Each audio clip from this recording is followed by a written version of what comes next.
Back, or welcome if this is your first time. This is our four-part series on disability and ableism and online organizing. And today's workshop is just more generally about in and accessibility. My name is Dora. I use she, her pronouns. I'm with Xingsheng Project. And a practice that Gigi and I didn't do, but is often and should be practiced in accessible spaces is visually describing ourselves with our intros for people who are visually impaired, if people are so here today or accessing recordings in the future. And so for that sake, I have short black hair, I'm wearing a blue dress, and I am in a beige room. Gigi, do you want to intro? Yep, my name is Gigi, they, them pronouns, from Xingsheng Project. I am politically disabled, physically and I guess intellectually and mentally. Visual describer, I am wearing a blue t-shirt, sitting in a pink room, and I have reddish hair. So Gigi and I made a few adjustments to workshops 3 and 4 for this month. So the last ones in our series. Instead of waiting for next week to go over like accessible design and organizational structures, we're going to do that today. And so that next week we can save time to engage in a deeper like conversation and discussion with all of you like in live time about like confronting interpersonal ableism like within organizations, like how to call each other in, hold each other accountable, value disabled expertise if you're in an organization that organizes more generally. And to like struggle towards transformation with the people who we care most about, but for whom like these conversations might be the most difficult to have with. So the idea is that today we're going to share like concrete steps that all of you and all of your orgs can take to align the work with principles of disability justice, if that's new to you in your work, or to deepen your understanding if it is already something you practice. And then next week, we're just going to be sharing our collective commitments to all of those principles. And again, I just want to thank everybody for being here, for logging on a Sunday, whether or not you're trying to just think more intentionally and expansively about accessibility, or if you're trying to deepen your understanding of access and share more about it with people in your orgs. We appreciate all of you being here. Okay, references to create today's content. Gigi and I pulled very heavily from the Perkins School for the Blind, Rooted in Rights, and hashtag Access is Love. So just want to give credit to these amazing orgs. And to begin today's presentation, I want to talk about hashtag Access is Love, which is a campaign created and led by Sandy Ho, Mia Mingus, and Alice Wong. And their org, or their campaign, aims to build a world where accessibility is understood as an act of love instead of a burden or an afterthought. And I hope that all of our orgs can strive for that as well. One of their biggest principles is that access is collective, and that access should be a collective responsibility instead of the sole responsibility on like 1 or 2 individuals in an organization. It is all of our responsibilities to think about and help create accessible spaces and community.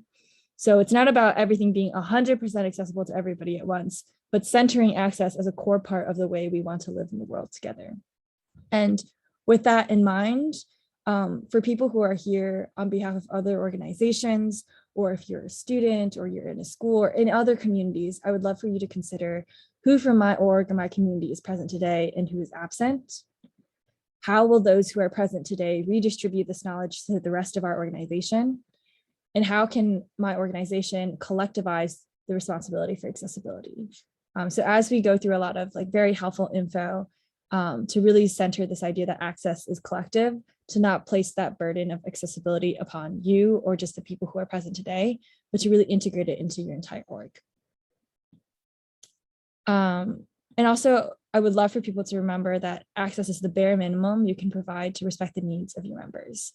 And this is what we're doing to try to meet people at the most human levels. This is a quick table of contents of what we're going to talk about today. It's mostly useful for when I share these slides out at the end of the month, along with the recording and the script for people to navigate the slides. But we're going to talk about access in online events, talk about it in social media, including alt text and image descriptions, talk about some general design principles, so like graphic design or like visual design, and then organizational structures, which include labor and then access check-ins.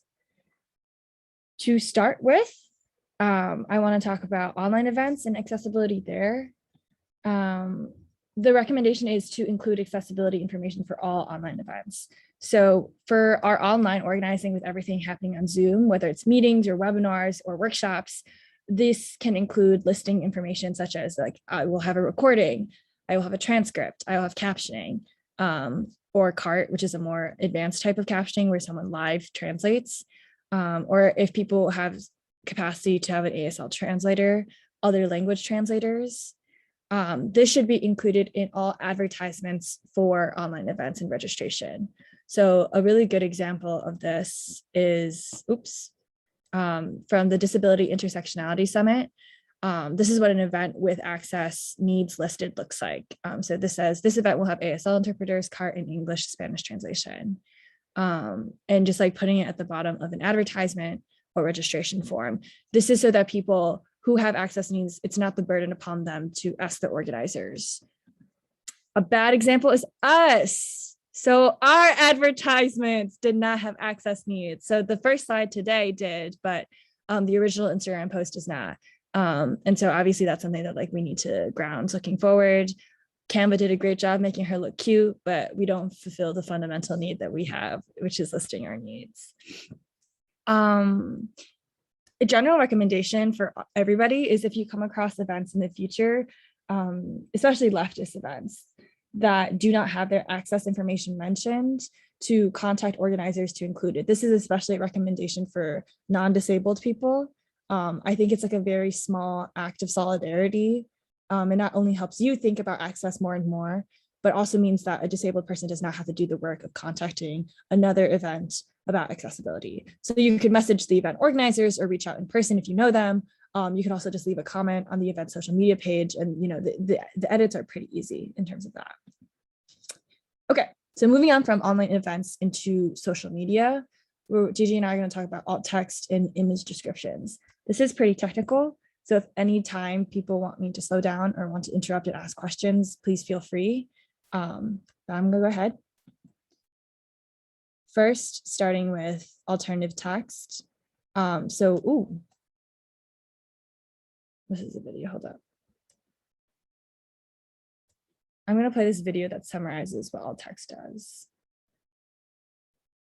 Let me know if you can hear it.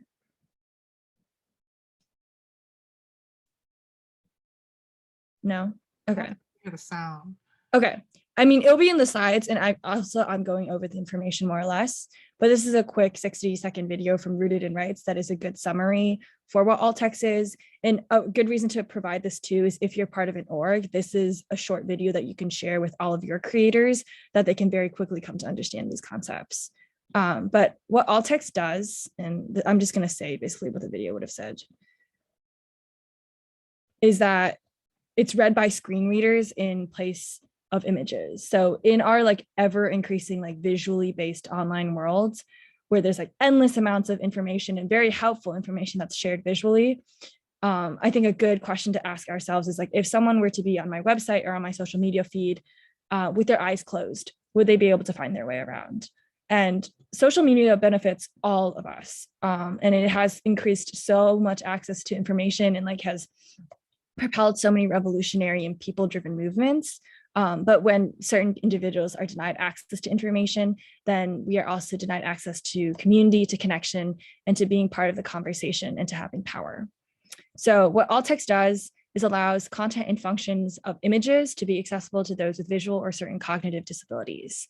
It has existed since like the 1990s, but it's usually overlooked altogether by organizations and creators, or it's understood as like a reluctant thing to like do like a task.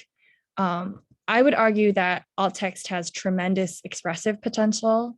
There's a collective called Alt Text as Poetry, which says that alt text asks us to write with thought, with care, with economy of words, and with description. Because alt text has like such a small amount of space, or generally it's more effective when you write less words, it's actually asking us to think more intentionally about how we are sharing our content with people. I'm going to give examples at the end as well, but a brief how-to is for infographics on Instagram that might have text on them already. to write out that text verbatim. Otherwise, to keep the description more or less as a tweet length.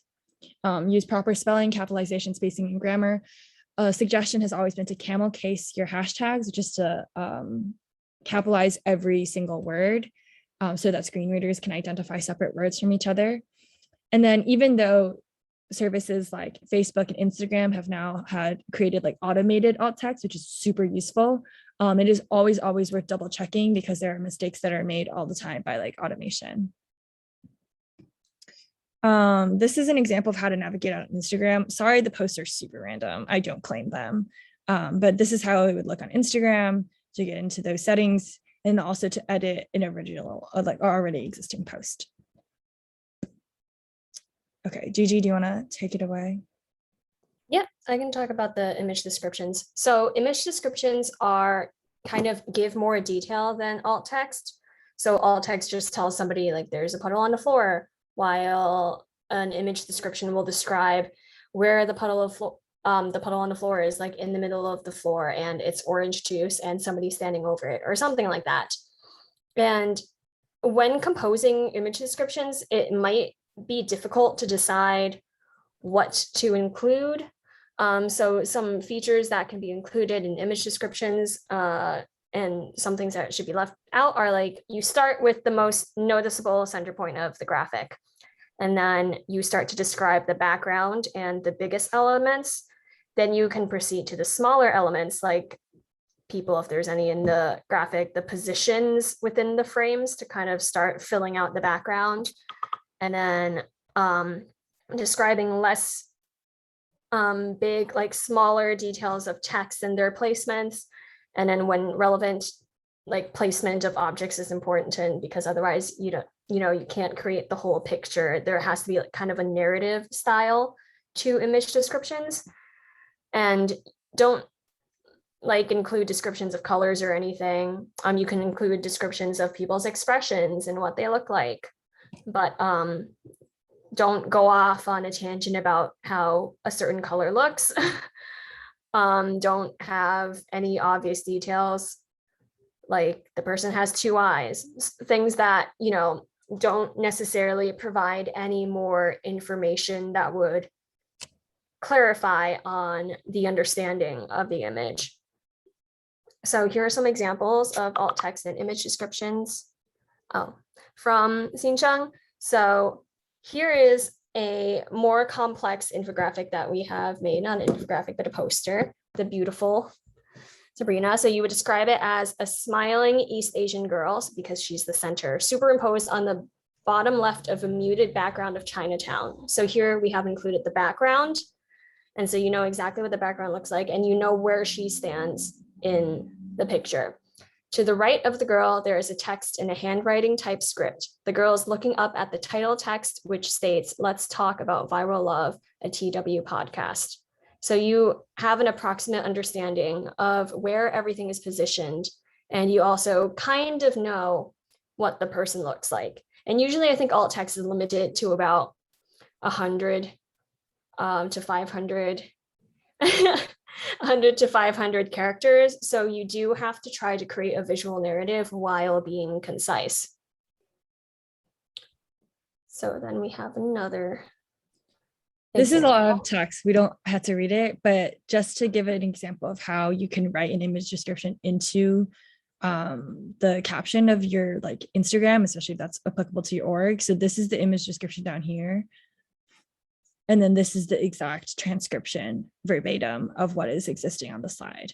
So a screen reader would go through and read the account name, if there's a location tag, and then just like divulge into the alt text and then to the caption. Oh, quick note out of experience as somebody who uses screen readers is it's good to have both alt text within, like the hidden alt text function within social media, like how we showed you on Instagram, and it is good to have it on in your captions and your comments. But the issue is if you put it in your captions and comments, the screen, which one we use, usually the one that's like inserted into iPhone, will read the caption as like a separate caption. So sometimes it takes a bit for you as the listener to kind of process, oh, this isn't just the caption, this is exactly what's on the image, like this is what's supposed to be the alt text. So it is nice to include it into the alt text as well. So the person who is consuming the information knows immediately what they're listening to. And if you include each slide's alt text and image descriptions in the comments, because of the algorithm, the order of the comments is switched up. So then the order of what slides you're reading will also be messed up, and it will also read like, for example, Project Let's commented and then read the text. So it's very broken up and not ordered. So if you do have the capacity to, please put it into the alt text function. As somebody who uses alt text, it's much more consumable than just putting in your caption or your comments. Thank you, Gigi. Okay, moving on to design principles. Gigi?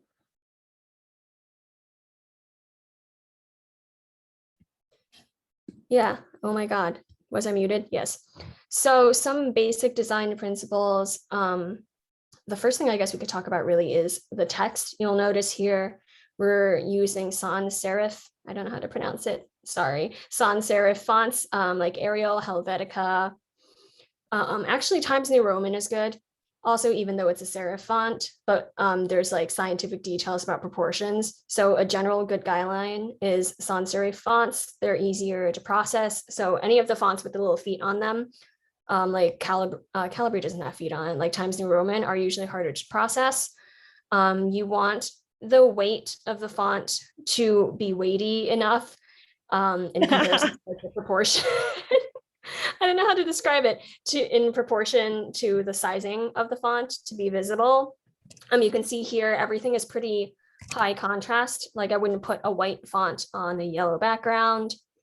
So lots of high contrast colors are nice, but the issue with high contrast is it can sometimes be very visually jarring for some viewers with some processing disorders. So while you do want high contrast and use contrast to do lists and kind of, differ between different sections, you want them to be low saturation. So here, yellow and blue are very high contrast, but it's not a bright neon yellow.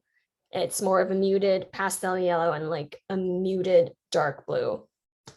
You want to draw the visual eye kind of in a very narrative format. Again, like you are creating a visual narrative with your infographics. Therefore, you kind of have to think about the visual aspect of where you're leading the eye.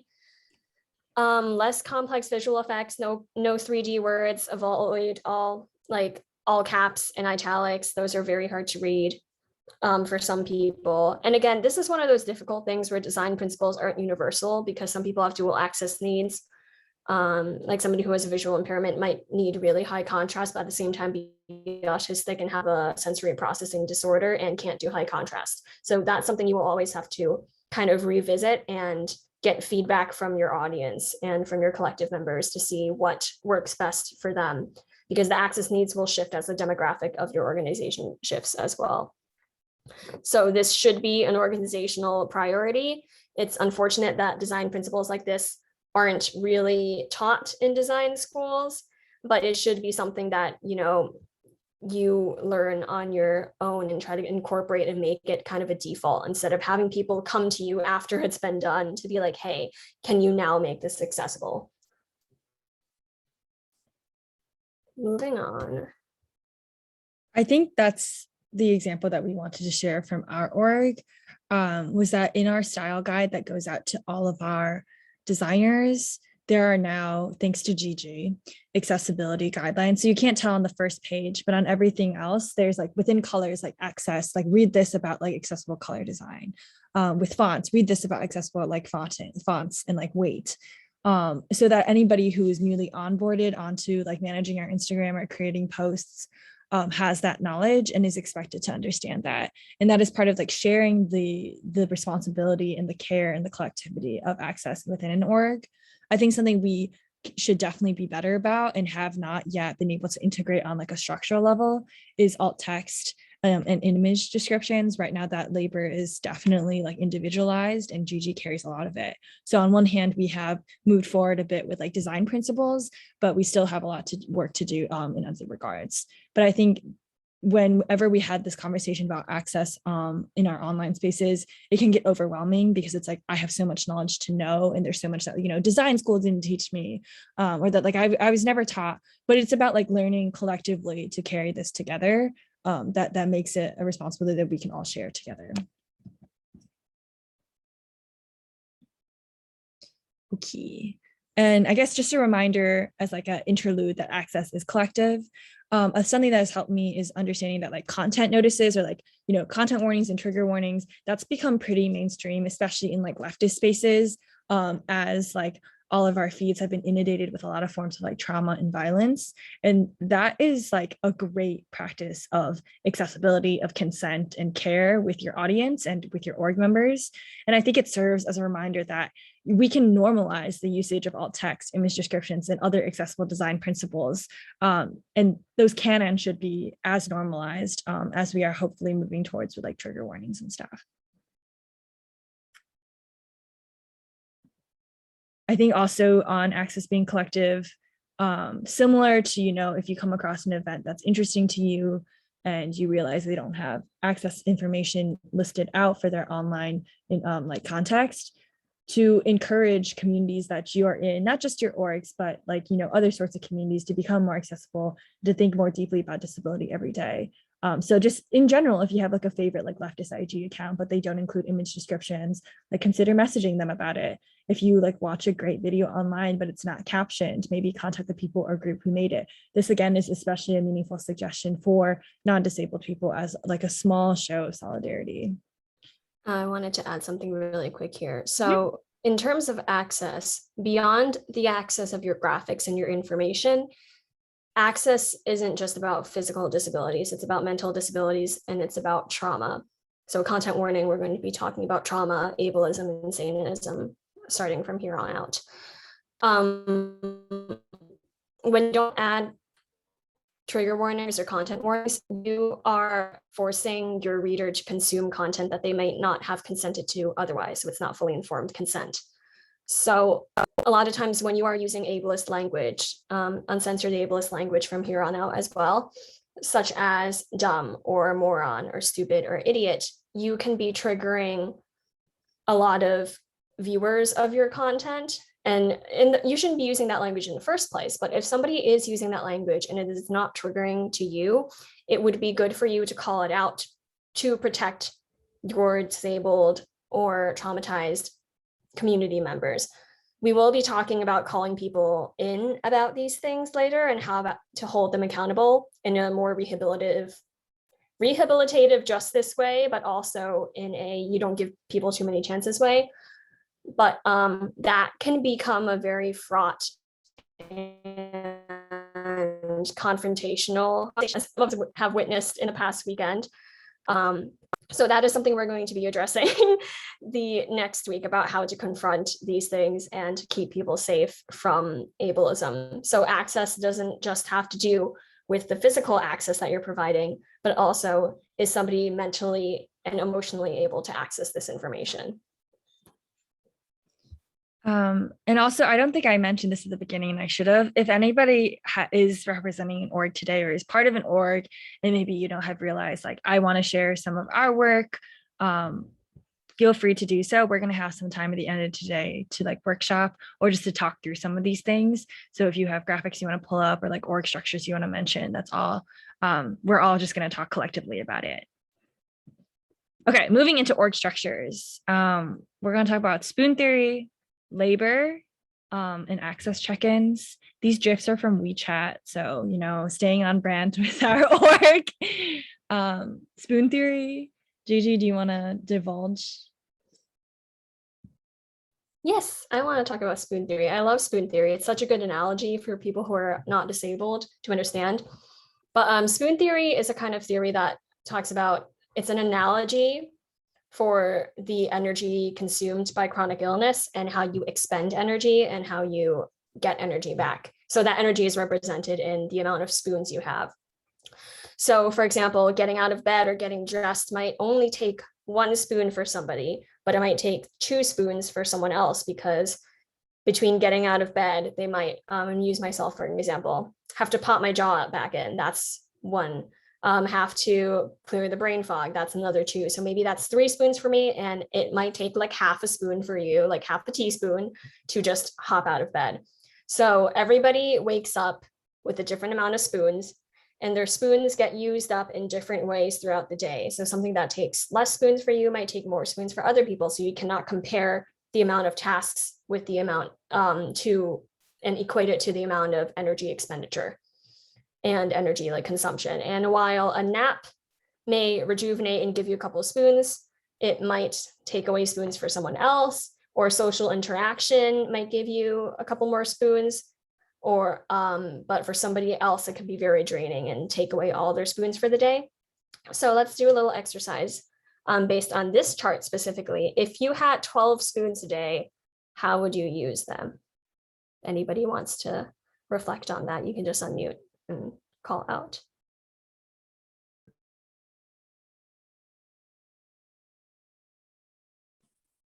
Hi, this is Derek speaking. Yeah, I didn't have a lot of spoons today, so mostly it was getting out of bed, taking my mandatory pills and making sure I ate. So that was most of it. And then I saved all the rest of them for today's workshop. Oh, thank you. That means a lot. Thank you. That's so flattering.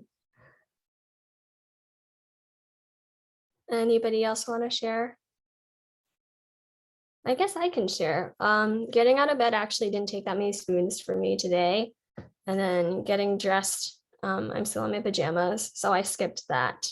Didn't have to take pills today. I used a couple of spoons prepping for the presentations and prepping for a bunch of other meetings and stuff.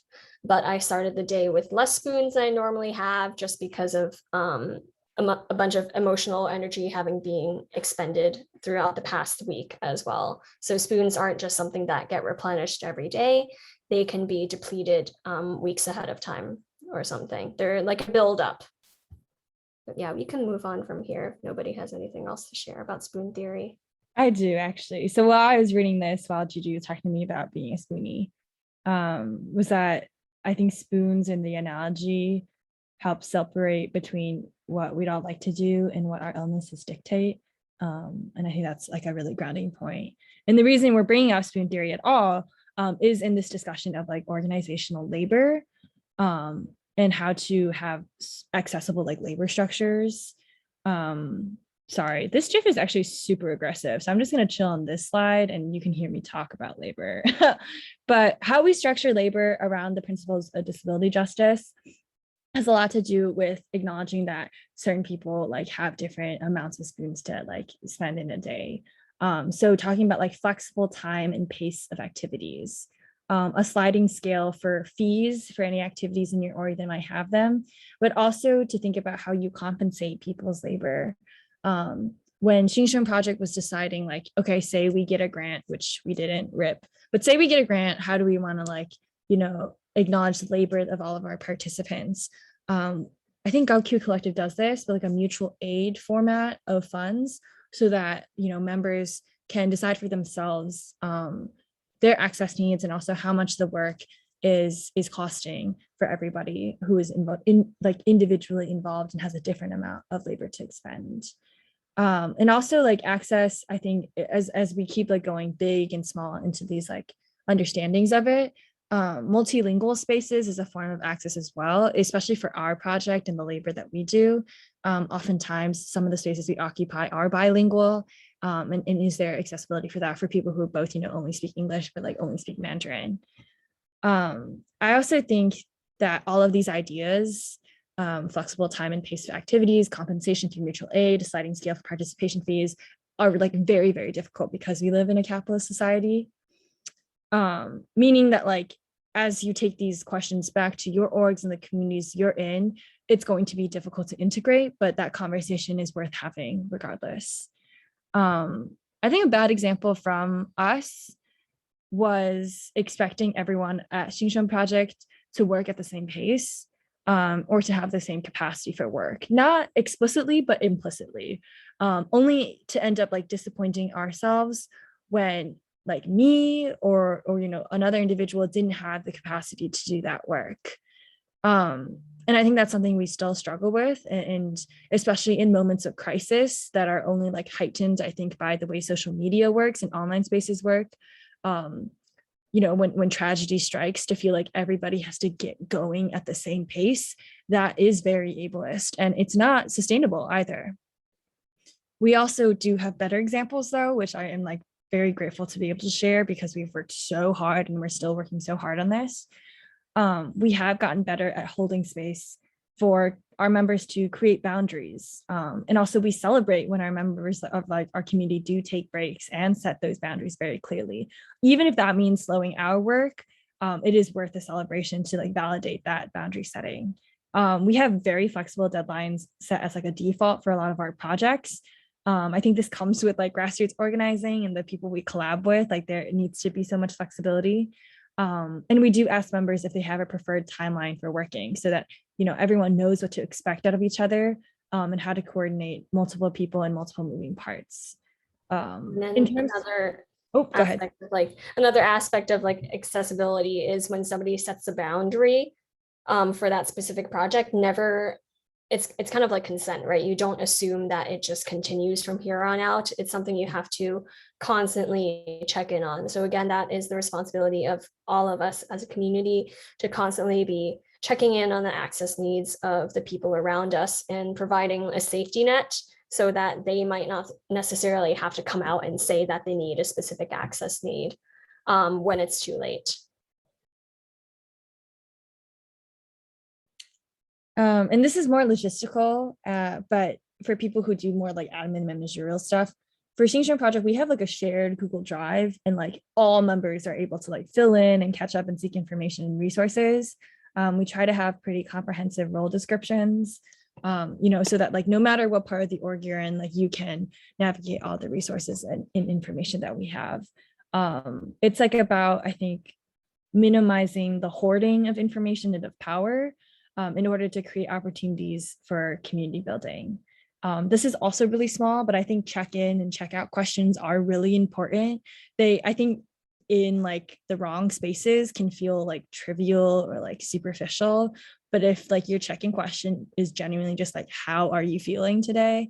It like does wonders, I think, for access and just for like community. Finally, in orgs, another concept is access check-ins. So along with names and pronouns, you can do an access check-in with your introductions. And that allows people to share any access needs that they might have if they feel comfortable. And access needs, for example, might be, and this is more for like an in-person concept, but like, you know, I may need to step out of the room during this meeting from time to time today, or like I will go to the back of the room to do stretches as I listen, or, you know, I need people to speak up when they speak. Asking for access check-ins is a useful way to destigmatize that need, especially in like an ableist culture that I think hides, shames, and individualizes access, in order to like, you know, get to the work or like get started. It is also a useful way to remind people that like everybody has access needs, not only people with disabilities. And I just want to reiterate that you should never force anybody to share their access needs. Gigi has a good analogy for this if you want to go ahead. Yeah, so when people think of disability, they think of it from a very medical model. They don't really think of it from like a social perspective. Like they understand that like there is like a social stigma around being disabled, but it is more for like physical disabilities because people don't really think beyond like the medical, I don't have a foot or like I'm blind. When like being disabled is a marginalized community. So it is an identity. And for some people, being disabled is a political thing. You'll notice I introduce myself as politically disabled because it is something that affects every aspect of my political organizing. So when you ask people to share their disabilities or to share that they are disabled, it can be like almost like coming out of the closet. Like some of us here are very open about like sharing our pronouns or our sexuality, but in other communities that might not be as open or kind of accepted. So when you ask somebody if they're able and disabled, you shouldn't force them to have an answer. Neither should you force them to specifically state what disability they have, because again, that is something that's very personal and can be very shameful. So the same way you wouldn't out a trans person for being trans. You wouldn't out somebody for being disabled when it doesn't look like they're disabled. It can be extremely violent to out somebody as a disabled person because, again, there is a lot of discrimination. Like if you out somebody in a workplace for being disabled, it's kind of like, you know, how women are afraid to say that they're about to get married or have children in a workplace because other very violent things can happen to them. So again, just keep in mind that yes, we are sharing our access needs, but you know, if you're an able-bodied person and you don't really mind sharing access, you can be like, hey, I need captions, even if you might not, because you know somebody else in your org does need captions and know they're not going to speak up. So again, this is a community effort. Access is a community effort.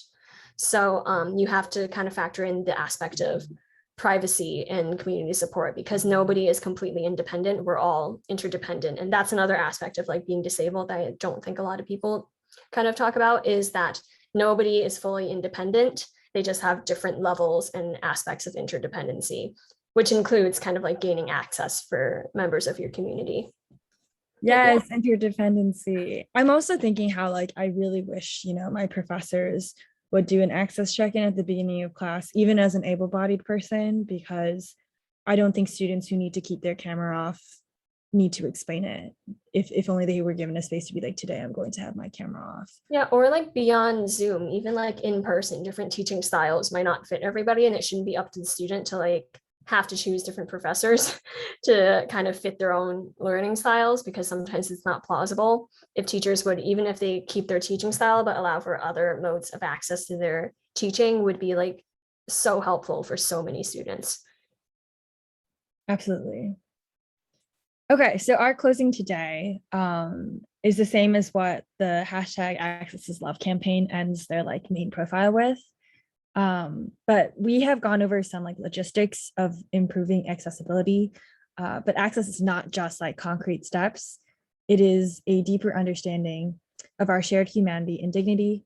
It is about growing access, intimacy, and an opportunity to create more justice and love in our world. Accessibility also goes beyond just disability, though we are highlighting disability accessibility here. There are many disabled people who are also queer, trans, and non-binary, Indigenous, Black, people of color, poor and working class, parents, immigrants, and more. We want to expand our understanding of what access means and think about how we can create spaces and a world where all kinds of accessibility are centered and valued. Okay, so I think that is all we have for today.